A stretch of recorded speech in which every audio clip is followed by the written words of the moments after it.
दोस्तों, आज की कहानी है बिहार के रहने वाले योगेश की, जिसकी उम्र तकरीबन 26 साल है। योगेश के परिवार में उसके अलावा कोई नहीं है। वह अपने घर में अकेला ही रहता है और ना ही अभी तक उसकी शादी हुई है। योगेश के माता पिता का देहांत एक सड़क हादसे में हो गया था। योगेश उस समय तकरीबन 14 साल का था। योगेश के पिताजी पेशे से एक मजदूर थे, इसीलिए योगेश भी आज मजदूर ही है। हालांकि योगेश को इस काम से ज्यादा कुछ नहीं बचता, लेकिन उसका घर और पेट पालना हो जाता है। लेकिन योगेश ने सोचा कि अभी तो वह अकेला है और इतनी ही कमाई में खुश है, लेकिन शादी के बाद तो इस कमाई से कुछ नहीं होने वाला। यह सोचकर योगेश काम की तलाश में मुंबई जाने का सोच लेता है। योगेश इससे पहले कहीं बाहर नहीं गया था,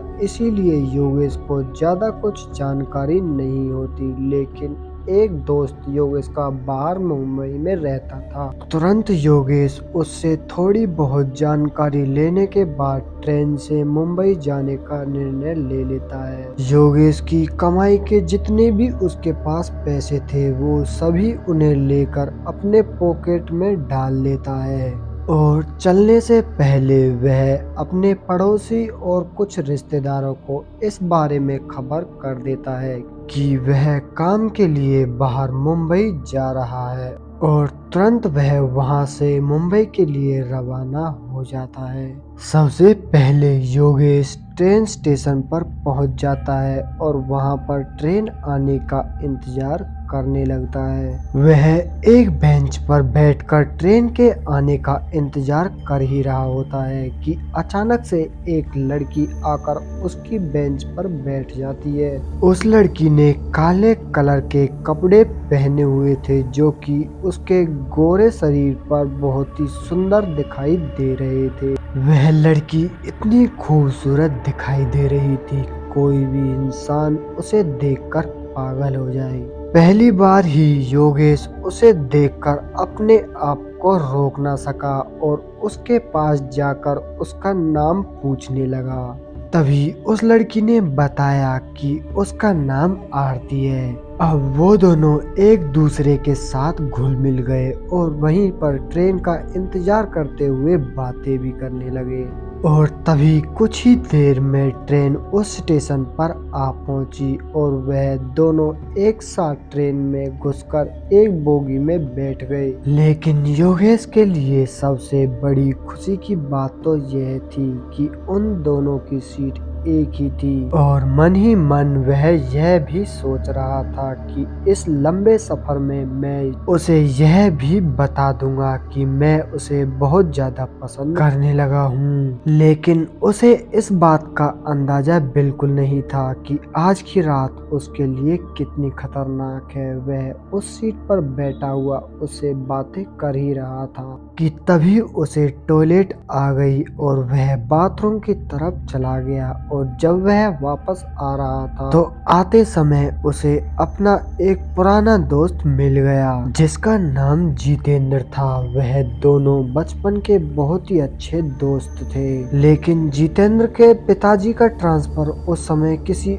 और जगह हो गया था, जिसके चलते उनका पूरा परिवार बिहार से किसी दूसरी जगह जाकर सेटल हो गया था। और साथ ही वह यह भी बताता है कि वह किसी काम से मुंबई की ओर जा रहा है। वे दोनों ये सब बातें उस ट्रेन के दरवाजे के पास खड़े होकर ही कर रहे थे कि तभी योगेश की नजर बाहर खड़ी एक लड़की पर गई। लेकिन हैरान कर देने वाली बात तो यह थी कि उस लड़की ने भी वही ब्लैक कलर का सूट पहन रखा था जो कि आरती ने पहन रखा था। बाल और कपड़े भी बिल्कुल उसी की तरह के थे। उसे देखकर ऐसा लग रहा था कि जैसे कि यह आरती ही है, लेकिन बालों की वजह से उसका चेहरा अच्छी तरह से दिखाई नहीं दे रहा था।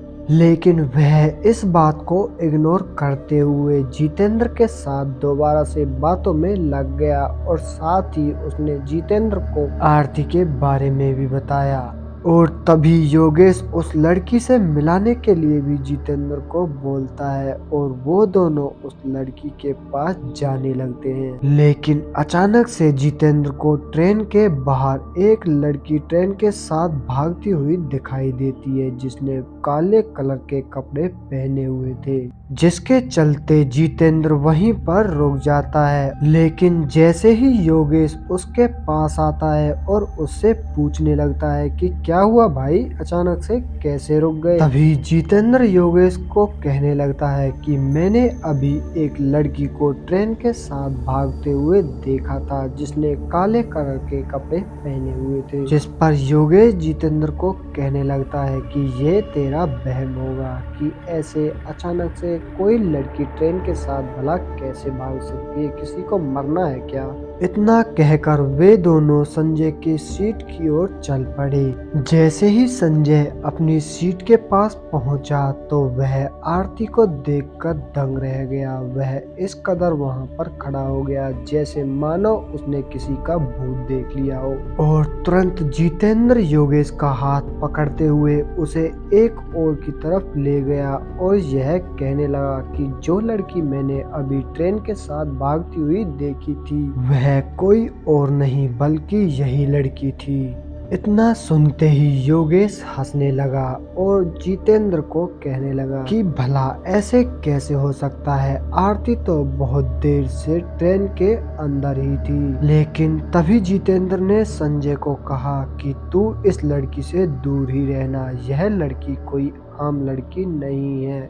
तभी जितेंद्र ने अपनी जेब से एक काले और लाल रंग का धागा निकाला जो कि उसके दादाजी ने उसे चलते टाइम दिया था, और साथ ही उससे यह भी कहा था कि इसे अपने पास ही रखना, चाहे कुछ भी हो जाए, ये तुम्हें काली शक्तियों से बचाएगा। जितेंद्र के दादाजी भूत प्रेत आत्माओं जैसी चीजों का इलाज करते थे और वह उस धागे को योगेश को देने लगता है, जिस पर योगेश उस धागे को वापस से जितेंद्र के जेब में ही रखने लगता है। लेकिन वह धागा हवा के कारण ट्रेन के बाहर जा गिरता है। लेकिन एक धागा जितेंद्र के हाथ में पहले से ही बना हुआ था, जिसे खोलकर वह योगेश को देने लगता है। लेकिन ऐसा करने से पहले योगेश उसे वहीं पर रोक देता है और साथ ही कहने लगता है कि मैं इन चीजों पर बिल्कुल भी यकीन नहीं करता, और यह कहकर अपनी सीट की ओर निकल गया। उस दिन बोगी में वैसे तो बहुत सारे यात्री बैठे हुए थे, लेकिन मन ही मन जितेंद्र बहुत ज्यादा घबरा रहा था और उसे अपने दोस्त योगेश की बहुत ही ज्यादा चिंता होने लगी। इसीलिए वह अपने दोस्त योगेश की सीट के पास जाने का सोचता है। अभी भी वह उसी दरवाजे के पास खड़ा था कि तभी अचानक से किसी ने उसका हाथ पकड़ा और बाहर की तरफ खींचने वाली ही थी कि अचानक ही उससे जितेंद्र का हाथ छूट गया। जैसे ही उसने बाहर की तरफ देखा तो वहां से सब कुछ एक साथ गायब हो गया। लेकिन अब तक वह यह जान चुका था कि उसके हाथ को किसी लड़की ने खींचा था और वह उसे बाहर की तरफ खींचना चाह रही थी। लेकिन वह उसके दादाजी के दिए हुए धागे की वजह से कोई भी हानि नहीं पहुंचा पाई।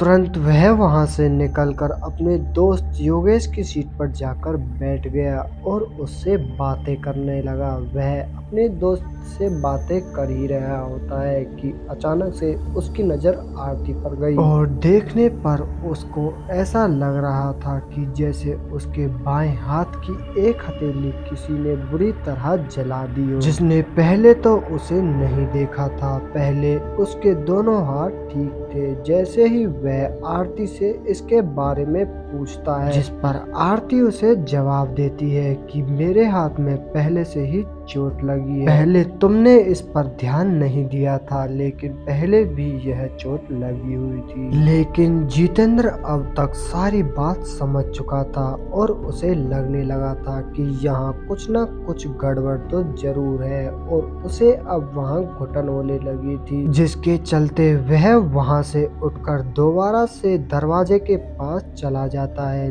उसे दरवाजे के पास बैठे हुए अभी कुछ वक्त हुआ ही था कि अचानक से वही लड़की यानी कि काजल उसके सामने आ जाती है। लेकिन अब उसका चेहरा बहुत ही ज्यादा डरावना लग रहा था। उसकी आंखें अब तक बहुत ही ज्यादा बड़ी बड़ी हो गई थी।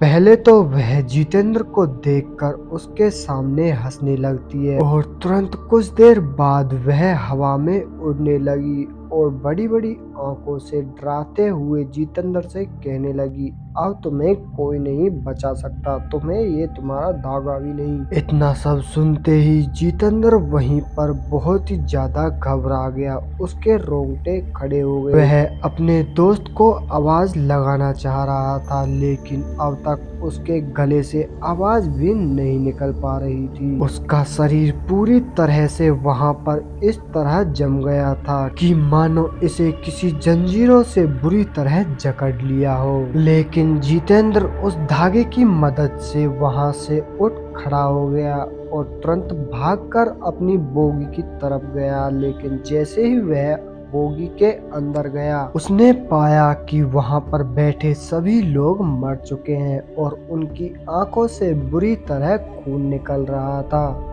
उन्हें देखने पर ऐसा लग रहा था कि मानो किसी नुकीली चीज से उनकी आंखें किसी ने नोच ली हो, लेकिन किसी की चीखने की आवाज मुझे नहीं सुनाई दी। जितेंद्र अब तक बहुत ही ज्यादा घबरा गया और वहीं पर रोने लगा। लेकिन उसे तुरंत अपने दोस्त की याद आई। तुरंत वह भागकर अपने दोस्त योगेश की सीट के पास गया। लेकिन जैसे ही वह उसके पास गया तो वह उसे देखकर दंग रह गया। लेकिन एक बात की खुशी अभी तक जितेंद्र को थी क्योंकि वह अपने दोस्त को जिंदा देखकर खुश था। लेकिन उस लड़की ने योगेश का गला बुरी तरह से पकड़ा हुआ था। जितेंद्र डरता हुआ उस लड़की से अपने दोस्त का गला छुड़ाता है और तुरंत उसे अपनी तरफ खींच लेता है। और तभी आरती को बहुत ही ज्यादा गुस्सा आने लगा। तुरंत वह अपने रूप में आ गई। उसके बाल बुरी तरह बिखरने लगे और उसके नाखून बहुत ही ज्यादा बड़े साइज के हो गए। उसका चेहरा सफेद और पूरा शरीर काला पड़ गया। इतना सब देखकर योगेश और जितेंद्र पूरी तरह हक्का बक्का रह गए और उन्हें अब तक कुछ भी समझ नहीं आ रहा था कि वह अपनी जान यहाँ से कैसे बचाएं। और अचानक से वह ट्रेन बुरी तरह से हिलने लगी। वह इतनी तेज हिल रही थी कि वह उससे निकलकर बाहर की तरफ जा सके, जिससे वो दोनों वहीं पर गिर गए। और तुरंत आरती आकर जितेंद्र को मारने लगी। जैसे ही वो जितेंद्र के पास आती है तुरंत उसे बहुत जोर का झटका लगा और वह दूर जाकर गिर जाती है। और वह चुड़ैल जितेंद्र के हाथ में उस धागे को बंधा देख वहां से चली जाती है, जिससे उन दोनों की जान बच जाती है। तो दोस्तों इस कहानी में बस इतना ही। अगर आपको कहानी अच्छी लगी तो वीडियो को लाइक शेयर जरूर करें और हमारे channel Jolly the Death Story को सब्सक्राइब करना तो बिल्कुल ना भूलें। मैं आपका दोस्त सुनील कुमार मिलता हूँ आपसे बहुत जल्द एक और ऐसी ही सच्ची घटना के साथ। तब तक के लिए बाय एंड टेक केयर।